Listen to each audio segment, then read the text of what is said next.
اعوذ باللہ من الشیطان الرجیم بسم اللہ الرحمن الرحیم السلام علیکم ورحمۃ اللہ وبرکاتہ۔ آپ دیکھ رہے ہیں گرچانی چینل اور میں ہوں عبداللطیف گرچانی، ہمیشہ کی طرح اس دعا کے ساتھ کہ اللہ تعالیٰ آپ سب پر آسانیاں فرمائے اور آپ سب کو آسانیاں تقسیم کرنے کی توفیق عطا فرمائے، آمین ثم آمین۔ اگر میری یہ ویڈیو آپ کو اچھی لگے تو مہربانی کرتے ہوئے سبسکرائب بھی کر دیا کریں اور بیل کے نشان کو بھی پریس کر دیا کریں، یعنی بہت مہربانی۔ تھوڑی سی بات کرنی ہے حال کے متعلق۔ آج الحمدللہ ہمارا ملک پاکستان ایک ایٹمی قوت ہے، تو اب جب اس ایٹمی قوت کے پروسیس کی بات کی جاتی ہے تو جنہوں نے اس کو آگے بڑھایا یا جنہوں نے اس قوت کا افتتاح کیا، جس کی وجہ سے دشمن آج بھی ہم سے خوف کھاتے ہیں، تو لیکن افسوس یہ ہے کہ بے انصافی ہم ہر بار کر جاتے ہیں کہ جنہوں نے جن شخصیت نے اس کی بنیاد رکھی تھی ہم انہیں بھول چکے ہیں۔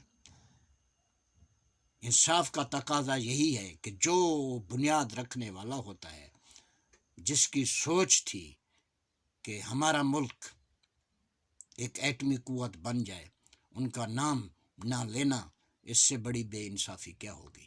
اب اس بات پہ لمبی چوڑی بات کرنے کی بجائے ایک میں شعر آپ کی خدمت میں پیش کرتا ہوں جس میں یہ سب کچھ آ جائے گا۔ ہمیں مرے تھے اہل محبت کی جنگ میں، ہمیں مرے تھے اہل محبت کی جنگ میں، جب گنتیاں ہوئیں کاؤنٹنگ، جب گنتیاں ہوئیں تو مرے اور لوگ تھے۔ 1977 میں مارشل لا کے بعد بھٹو صاحب کی حکومت کو ختم کر دیا گیا تھا۔ پھر مارشل لا لگنے کے 20 دن کے بعد بھٹو صاحب کو باقاعدہ گرفتار کر لیا جاتا ہے، جو 1974 میں ایک FIR کٹی تھی نواب محمد احمد خان قصوری کے قتل کے سلسلے میں بھٹو صاحب کو نامزد کیا گیا تھا۔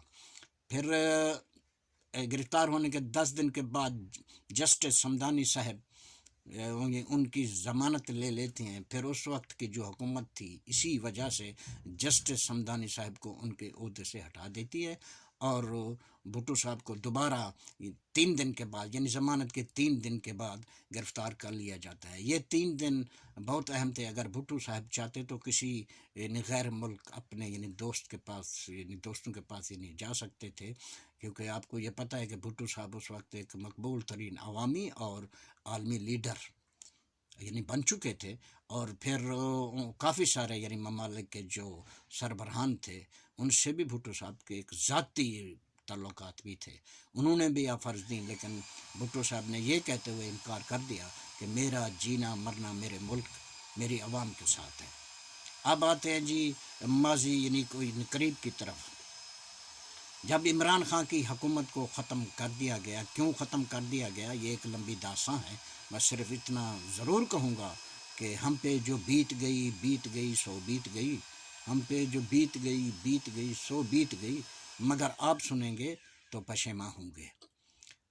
تو بھٹو صاحب کی طرح عمران خان صاحب کو بھی ان کے لوگوں نے بہت قائل کیا کہ بھئی آپ کسی اپنے دوست ملک میں چلے جائیں۔ ہمیں یہ بھی تسلیم کرنا پڑے گا کہ عمران خان صاحب اس وقت ایک مقبول ترین عوامی اور عالمی لیڈر بن چکے ہیں۔